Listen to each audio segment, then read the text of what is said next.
I've watched EastEnders for as long as I can remember, but this storyline hit differently. Some episodes I had to pause because the emotions were too raw. Other nights I cried before the credits rolled. It's not just TV when it mirrors memory and trauma so closely. It's a reminder of what I lived through, and why stories like this matter. In 2008, I was pregnant and 12 hours from death. I was so unwell that everything felt distant, as if I were present but not there. Machines were beeping, faces were tight with worry, and I was rushed through test after test. A doctor with a steady, measured voice told me I had acute myeloid leukemia, a fast-growing cancer of the blood and bone marrow. I'm not sure if I cried. I was too unwell to process any of it. My organs were failing. I was put on dialysis and started chemotherapy almost immediately. I was carrying a baby who endured 4 rounds of chemo with me. The guilt and fear of dragging an unborn child into a fight she never asked for is something I still struggle to articulate. After treatment, I became pregnant again, which I still see as a miracle. For a while, life felt like it might be settling, but 12 weeks after my second daughter was born in May 2012, a bone marrow biopsy confirmed what I feared. I had relapsed. The fear this time was sharper and heavier. I wasn't just fighting for myself. I was fighting for a newborn and a special needs toddler who depended on me completely.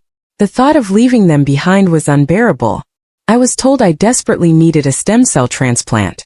Chemotherapy alone would give me 3 months at most.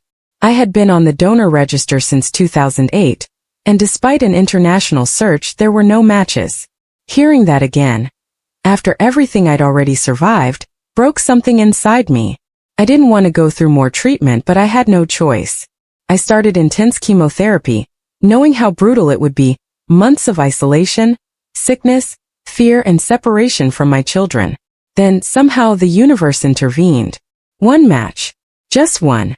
A 1 out of 10 match, not ideal, not perfect, but my only chance of living long enough to raise my children. That stranger saved my life.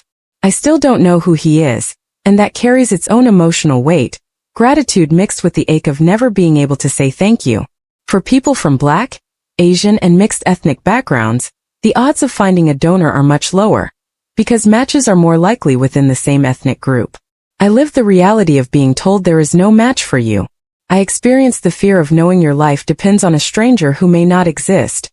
And I lived the miracle of that stranger finally being found.